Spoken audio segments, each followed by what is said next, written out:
Alright guys, welcome back to part 2 of the 125 gallon South American Cichlid build.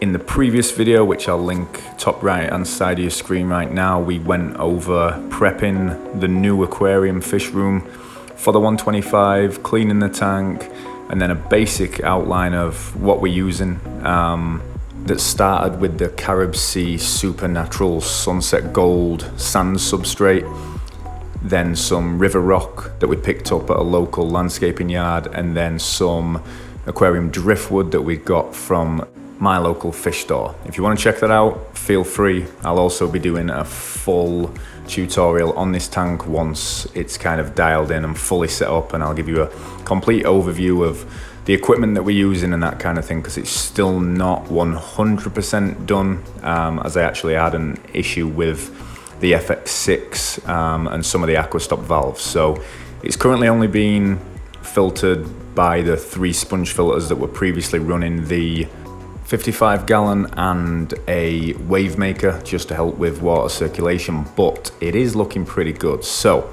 let's crack on with the video, get the scape finished, add the fish, and then take a look at the 95% finished product.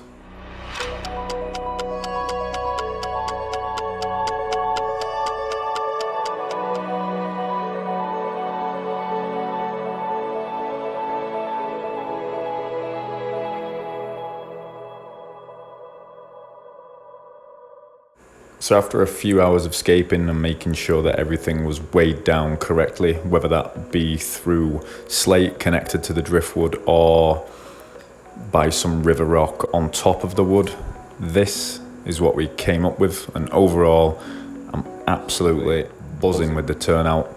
It's exactly what I wanted in terms of having a lot of the structure on the left hand side of the tank moving toward the right, and I think it's got a really nice flow to it. And the main stone just looks awesome there. I still had to weigh down quite a lot of the wood with some more river rock, and they can just come out in time. But overall, I think this works really, really well. So, moment of truth, we're now going to start filling it, and hopefully everything stays down.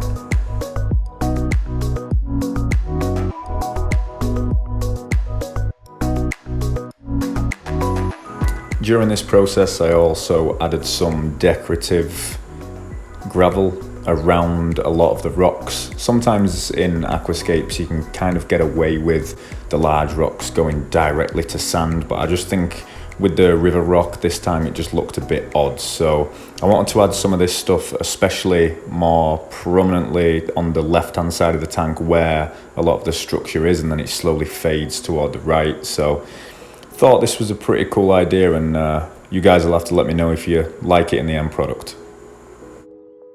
So we're actually a few days later now, guys. The test fill went pretty good, so I've just drained a lot of the water. I did have some uncycled sponge filters just helping to circulate the water in here, but now we are ready to take the water out of the 55 and add the fish and then fill up the rest of it. I always like doing this when moving fish, because then it seems just like a big water change to them. And we'll of course be moving the 3 sponge filters out of the 55 into there as well, and then we'll have no issues with the cycling process. I was planning on moving this FX6, but as you can see I had a little bit of towel wrapped around it, so I'm actually going to just replace the aquastop valve in that before moving it over to the 125. And then after that, I can get the rest of the tanks in. So fill up the 125 as far as it can go, probably 55, 60, 65 gallons based on the small amount of water that I had in the 125 from the test fill. And then we can get moving the fish. The plan is to get Bubba and the bigger Severum first, so there's no fights and quarrels about whose tank it is, and then I'll catch the rest of the fish. So let's get cracking with that and get them moved.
So overall, guys, that was a pretty seamless transition.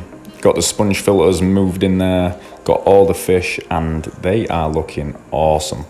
The red spot severum in particular is looking brilliant. And overall, I'm really happy with the tank. Definitely happy with doing the little bits of gravel around the rock. I really do think that that adds a different element to the tank.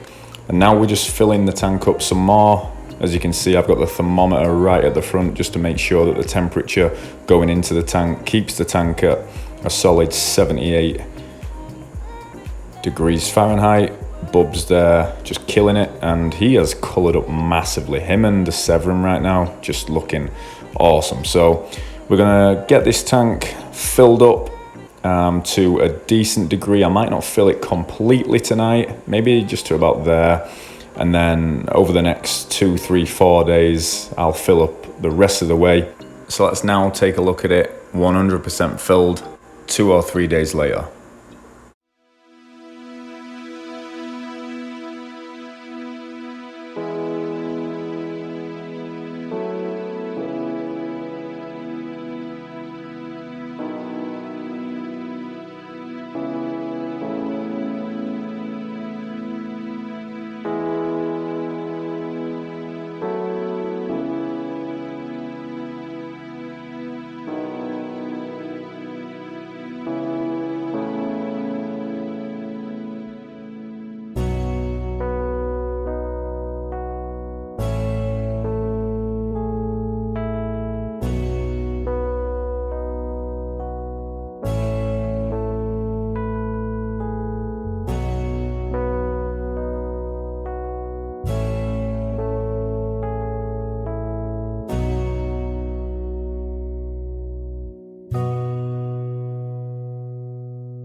Alright guys, so there you have it, the final episode of the 125 gallon build.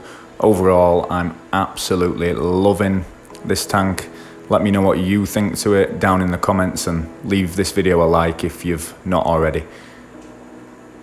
There is a few things to still tweak on this tank, including the filtration, so I'll be giving you a full update on this one in probably a few months' time once everything is 100% done and finished. So be on the lookout for that, and if you've not already subscribed, make sure you do, because we've got two 55 gallon builds coming up, a 33 gallon long build coming up, and then a 40 gallon breeder, which is going to be a heavily aquascaped one, and one that I might actually enter into contests depending on how good I make it look, but that's the hope. We'll see you on the next one. Thanks for watching.